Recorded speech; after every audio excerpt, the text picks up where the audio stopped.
Quand on tire, on raconte pas sa vie.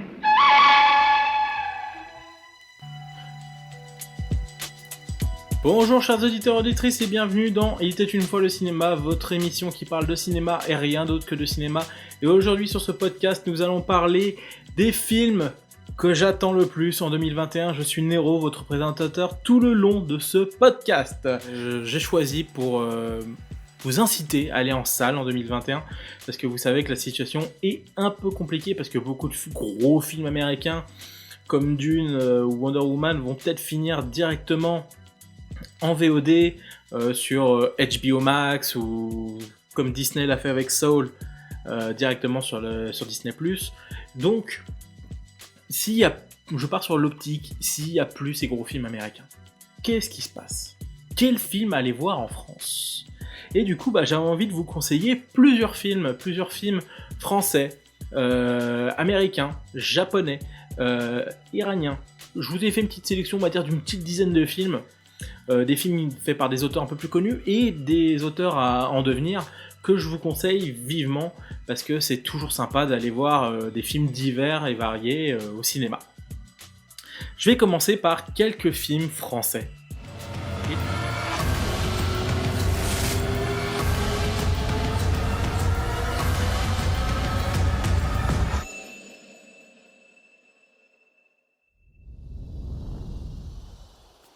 Et le premier que je vais vous parler, il s'agit de La Nuée, réalisé par Juste Philippot.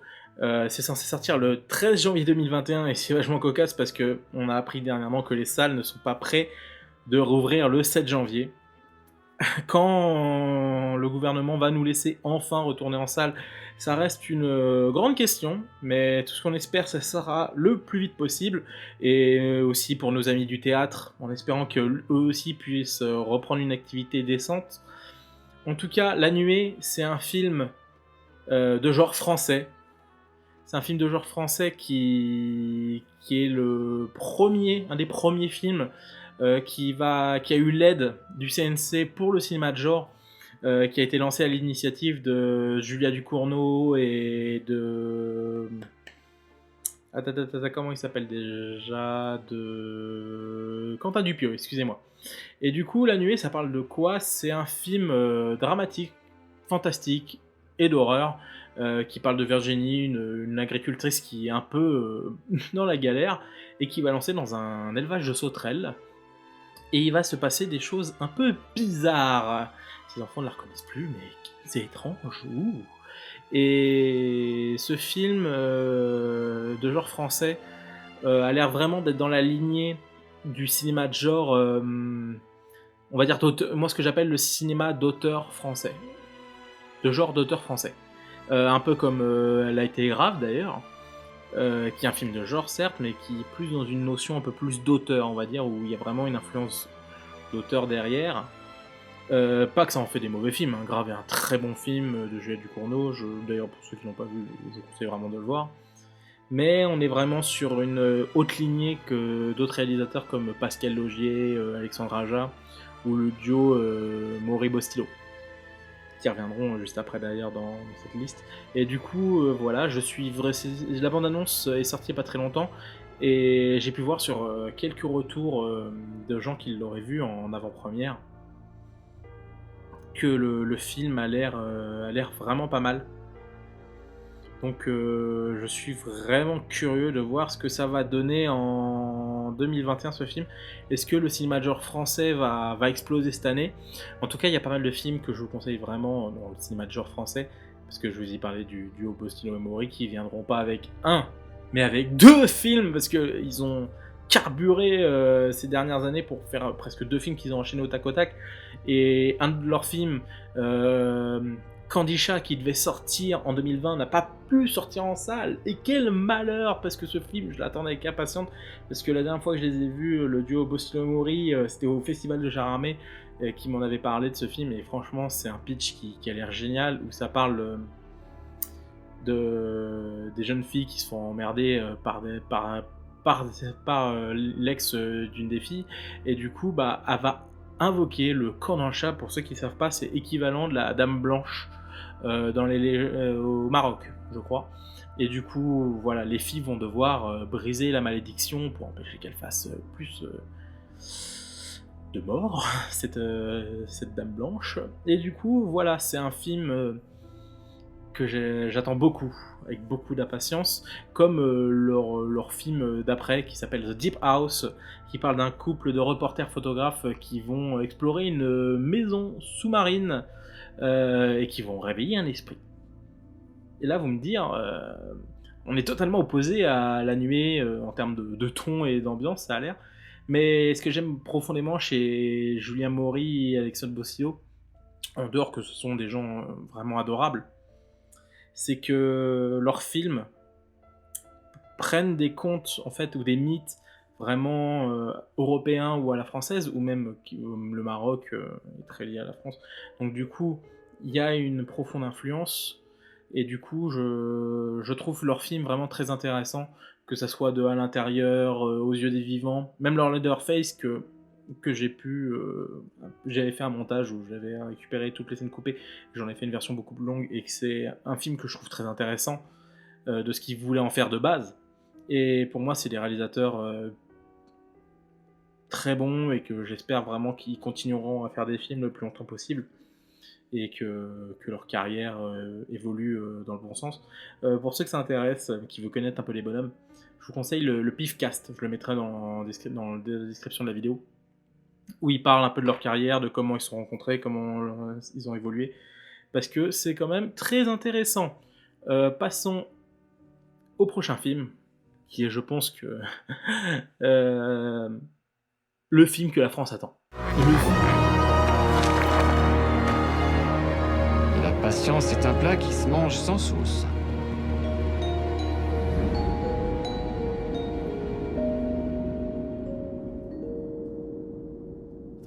Le film que la France attend, mais je pense que c'est le film le plus attendu par les Français. Je ne parle pas des cinéphiles français, je parle de la France.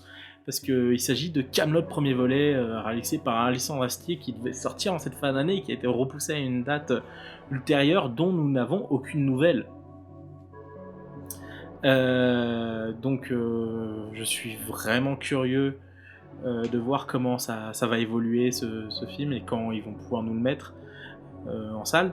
Mais en tout cas, c'est un film que Alexandre Astier, on l'attend tous, quoi. Kaamelott, c'est peut-être la série la plus connue du petit écran, et certains vont me dire oui, c'est très proche de ce qui se faisait à l'époque, c'est-à-dire ces petites vignettes.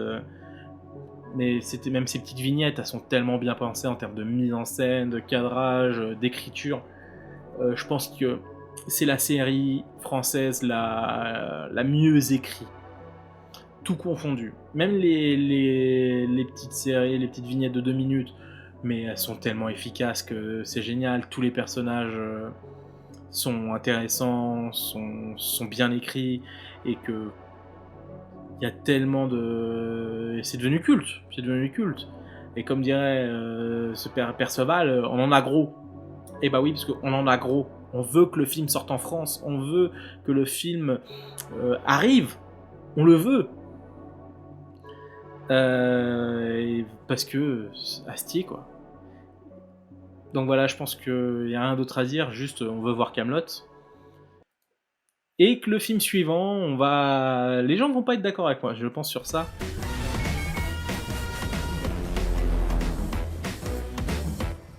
Ah, vous étiez là? Si vous aimez les animaux, les femmes frisées et les hélicoptères, retrouvez-nous le 3 février 2021. À bientôt. À tantôt. Il s'agit de OSS 117, réalisé par Nicolas Bedos, qui est censé sortir le 14 avril 2021 avec Jean-Denis Jardin, Pierre Ninet. Et je suis vraiment curieux de voir ce que ce OSS 117, alerte rouge en Afrique noire, va donner. Parce que je vois beaucoup de gens qui font la gueule sur la bande-annonce du premier teaser qui est sorti, alors que beaucoup de gens ont critiqué, puisque disant oui, mais ça respecte pas l'esthétique de Michel Hazanavicius. Alors forcément, c'est pas le même réel, mais j'ai envie de dire, l'époque traitée ne sera pas forcément la même. Là où SS 117, le Carnet d'espion traitait plus le pastiche des années 50-60, beaucoup plus proche des années Hitchcock. Alors que OSS 117, Rio ne me répond plus, lui parle plus des années 70, avec les films post-Watergate, où vraiment il y a plus cette confiance en l'État, où vraiment c'est beaucoup plus complotiste, on va dire.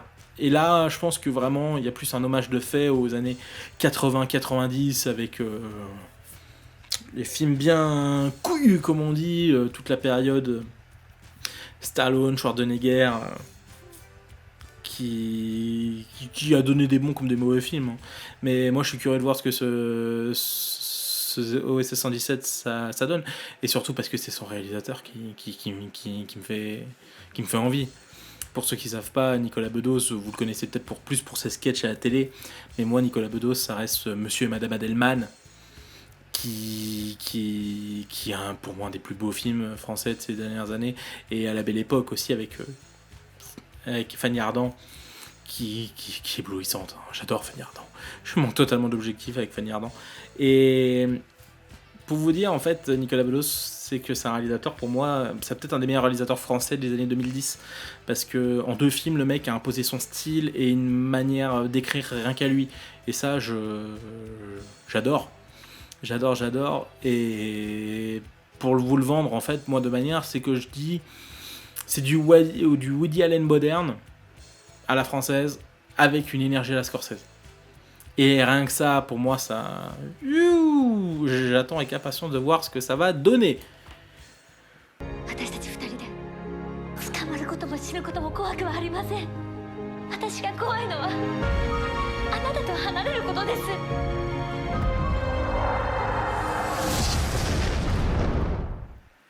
Et là, on va voyager. Là, on est resté un peu dans notre hexagone. Maintenant, allons du côté du Japon, parce que bien sûr, les films coréens ne sont pas vraiment encore annoncés. Il y a pas mal de films on ne sait pas lesquels vont sortir en France. Souvent, les films, on se les prend un peu au compte-gouttes quelques semaines avant ou quelques mois avant, mais là, pour l'instant, on a 0 nouvelles. Mais là, on a un film japonais qui s'appelle Les Amants Sacrifiés. Ça devrait sortir le 21 avril 2021, et c'est réalisé par rien d'autre que Kiyoshi Kurosawa, réalisateur japonais très connu dans les années 90-2000 pour Core et Kyoro, qui surtout dans le monde de l'horreur et du thriller. Moi, Kiyoshi, je trouve que c'est un réalisateur très intéressant, même si je trouve qu'il a une période un peu terne, on va dire, où il y a un moment, il est mi-2000 jusqu'à mi-2010, c'était vraiment une bête à concours à festival, et où derrière il a fait des films qui sont bien, hein, c'est des bons films, mais c'est pas des films, on va dire, c'est vraiment des films pour faire plaisir à la critique. C'est pas des films vraiment visés public, c'est un peu de manière autorisant, et c'est certains pièges dont certains réalisateurs se rentrent dedans. Et du coup, derrière, je pense vers mi-2010 avec Shokuzai, je pense qu'il était ressorti un petit peu de ça. Derrière, et après par la suite avec Creepy, Le Secret de la Chambre Noire, qu'il a fait en France d'ailleurs, qui était vraiment sympa. Et surtout aussi ces 2 derniers qui sont Avant que nous disparaissons et Invasion, qui sont 2 films de SF assez marrants. Moi perso, c'est des films que je trouve couillus dans sa manière de faire, parce que c'est vrai que tu fais... Ah là, il passe dans la SF vraiment hors de confort. On est très loin de Real qu'il avait fait juste avant. Et là, il va attaquer vraiment le film à costume sur la Deuxième Guerre mondiale. Et moi, je pense que ça peut être un film très intéressant. Parce que Kiyoshi qui s'attaque aux films d'époque, ça peut être une présentation artistique, je pense, assez intéressante. Donc voilà, je suis curieux de voir, et en plus il commence à avoir de l'âge, le bougre, il est né en 55, putain, il est plus tout jeune. Il rapproche des 70 ans quand même, il est plus tout jeune. Donc du coup je suis vraiment curieux de le voir, parce que pour moi ça reste un des derniers grands réalisateurs japonais, avec Takashi Miike, quelques-uns à droite à gauche, mais globalement les réalisateurs japonais, sans être méchants, ont beaucoup moins de prestige, qui est peut-être je pense qu'il y a un cap générationnel qui n'a pas été fait. Mais si vous n'êtes pas d'accord avec moi, laissez un commentaire, hein, mais c'est juste que c'est mon avis et que j'espère vraiment qu'une nouvelle vague de réalisateurs japonais aura envie d'exploser. It's the little things that rip you apart. It's the little things that get you caught. Et du coup, on va repasser un peu du côté du cinéma américain. Parce que, vous savez, moi, j'aime bien suivre des réals qui n'ont pas forcément des carrières, on va dire, monstrueuses, qui n'ont pas fait que des chefs-d'œuvre. Là, c'est le cas du réal qui est John Lee Hancock, pour son film qu'il a produit, scénarisé, réalisé, qui s'appelle Une affaire de détail, qui sur une affaire de tueurs en série avec Denzel Washington, Rami Malek et Jared Leto. Donc je suis vraiment curieux de voir ce que ça va donner, puisque le pitch a l'air quand même tout à fait sympathique. Mais en fait, ce que j'aime chez ce réalisateur, c'est un réalisateur qui parle profondément des mythes américains. Parlant de son premier film Rêve de champion qui tourne autour du baseball, The Blind Side qui tourne autour d'un jeune noir des quartiers défavorisés qui va arriver est adopté par une famille et il va jouer au football, dont je crois Sandra Bullock avait eu l'Oscar de la meilleure interprétation féminine à l'époque, en 2013. Ouais, je crois que c'est 2013. Non, c'est 2009. Je crois que c'est 2000, je me suis dit, ouais, c'est 2009, c'est plus après, c'est 2013, c'est quand il a fait L'ombre de Marie, La promesse de Walt Disney, et après il a fait Les 7 mercenaires, c'est une grosse bouse, et Le fondateur, voilà, avec Michael Keaton, qui parle de la licence McDo, comment elle a été créée, et comment les magouilles qu'il y a eu autour, et du coup, bah, voilà, c'est un mec qui parle des mythes américains, et voilà, c'est un mec qui fait une carrière honorable, pas exceptionnelle, mais voilà, que je pense qu'il reste honnête. Il a d'ailleurs, je pense qu'il a été profondément influencé par un homme qui s'appelle Clint Eastwood, dont il a été le scénariste sur Un monde parfait avec Kevin Costner, parce que j'adore Kevin Costner. Je souligne toujours quand il y a un film avec Kevin Costner, parce que c'est un acteur incroyable. Et Minuit dans le jardin du bien et du mal, qui est sorti en 80, Le Monde Parfait en sorti en 93 et l'autre en 97. Donc du coup, voilà, c'est un mec qui a fait un petit bout de carrière, voilà, honorable à Hollywood, tu vois, et voilà. C'est un film que je vous conseille, parce que ouais, c'est toujours une curiosité. Du coup, là, on va un peu grincer les dents, parce que là, quand j'ai vu ça, j'ai eu envie pas de hurler, mais presque. Il s'agit de The Many Saints of Newark. C'est censé sortir le 12 mai 2021. Et pour vous faire le pitch, apparemment c'est un préquel sur la série Les Sopranos. Alors déjà, je vais parler de tout l'amour que j'ai pour la série Les Sopranos, qui est pour moi peut-être une des meilleures séries américaines, même de tous les temps. Je pense que facilement, je la mets dans mon top 5 de mes séries préférées de tous les temps. Et si vous connaissez pas Les Sopranos, si vous n'avez pas vu Les Sopranos, mais regardez Les Sopranos, parce que Les Sopranos, c'est trop bien. C'est génial. Je comprends même pas que... Pour moi, ça fait partie de ces séries que tu dois avoir. À côté, Game of Thrones, c'est oui. Non, je rigole, c'est totalement un autre style. Mais c'est juste que j'adore cette série, quoi. Je suis profond d'un amour. Après, mais les racines italiennes font que je suis très attaché à ça. Mais en fait, ce qui me déroute, c'est pas vraiment le casting, parce que le sujet, c'est... Parce que le sujet, voilà, pourquoi pas, s'ils veulent garder du pognon, autant essayer. Je pense que ça se fait quand même avec presque 20 ans de retard. 15 ans, peut-être plus 15 ans de retard. Parce que la série, je crois que ça a arrêté en 2006, si je dis pas de conneries, je m'en souviens plus trop. Mais voilà, avec quand même Vera Fleming, Ray Liotta, John Bartel. Il y a vraiment un joli casting, sympa pour une série. Mais en fait, vraiment, ce qui me déroute, c'est vraiment son réalisateur qui n'est d'autre que Alan Taylor. Pour ceux qui savent pas, réalisateur de télé qui a été surtout connu pour Game of Thrones, quelques films voilà, blockbusters, parmi les pires des années, pour moi, des années 2010, c'est-à-dire Thor 2, le monde des ténèbres, parce que pour réussir quand même à faire un Marvel niveau -100, alors là, faut être fort. Parce qu'en général, tu vois, les Marvel, c'est plat. Ça reste toujours à peu près plus ou moins même niveau, voilà. Ah, mais là, moins qu'un... Ah non, c'est chaud. Et il a encore plus détruit une licence avec Terminator Genesis qui... Ah mon dieu. Ah non. Et on lui file le préquel des Sopranos. Ah, excusez-moi, hein, je parais méchant, hein, mais il y a des moments... non. C'est non. Tu donnes pas un mec qui, comme on dit au Québec, ne dépasse les frontières de la compétence. Non, Non, je dis non. Tu files pas un mec comme ça, quoi. Je sais pas, demande à Scorsese s'il y a pas quelqu'un sous le bras, un mec qui a fait la série vinyle, ou quelqu'un qui peut avoir proche du style des Sopranos, mais vous filez pas à lui, quoi. Bon. Retournons un peu du côté positif de la force, car nous allons parler d'un petit génie. D'un petit génie qui s'appelle Edgar Wright, qui revient avec un nouveau film, Last Night in Soho, avec Anya Taylor-Joy et Matt Smith. Déjà, tu mets les deux là, je kiffe. Ah, je kiffe. Là, tu me mets peut-être la meilleure actrice anglaise de sa génération, et Matt Smith, qui est un acteur que je demande qu'une chose, c'est qu'il explose, parce que pour moi, c'est un génie. C'est un génie qui n'a pas eu la chance encore de montrer vraiment pleinement au grand jour. Qui est surtout connu pour être le deuxième Docteur.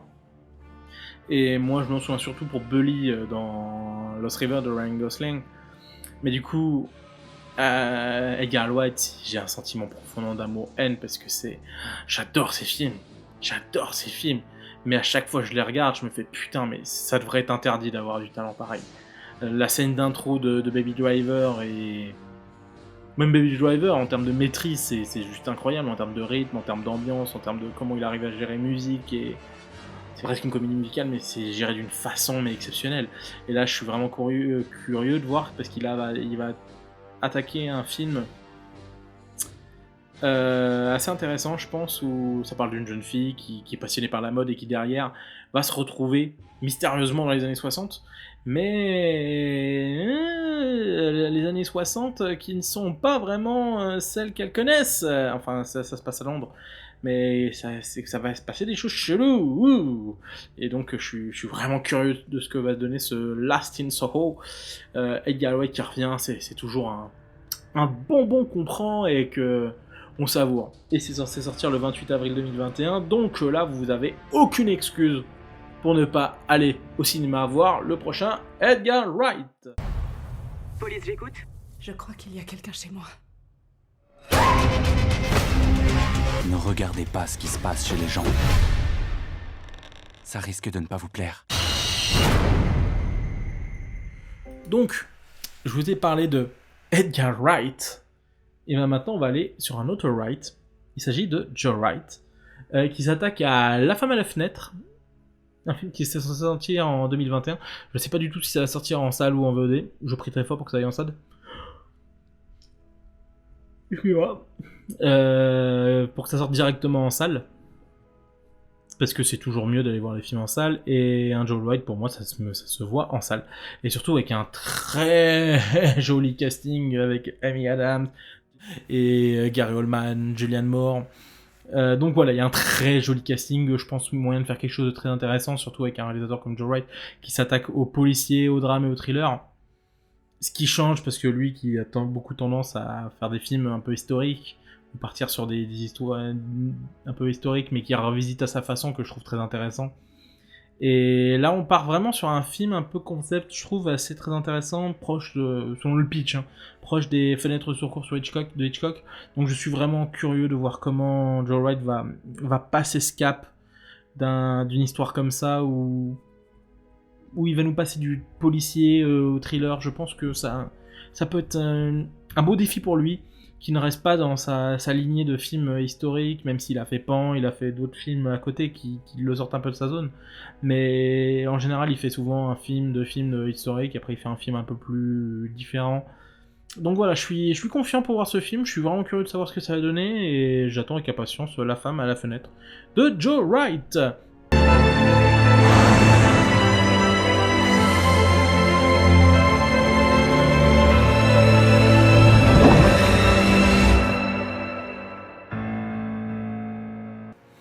Donc du coup, j'attaque le dernier film de cette sélection, qui est un film réalisé par Mohamed Rasoulov, Je sais pas si je le dis bien son nom.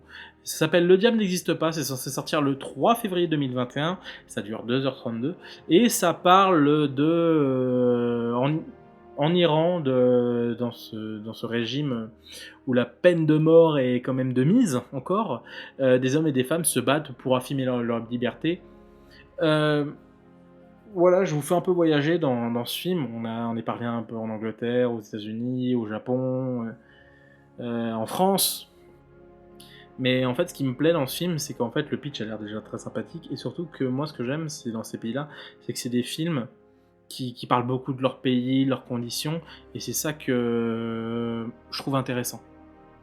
C'est des films que moi, j'ai envie de voir parce que ça me raconte beaucoup sur leur vie, sur leur pays, sur leur situation dans la société, et ça reste des films, certes c'est des drames, mais c'est des drames que justement que je trouve qu'il y a une certaine sincérité parce que on est vraiment dans les faits. C'est des films qui te montrent vraiment les faits de ce qui se passe et le ressenti dans ces pays-là.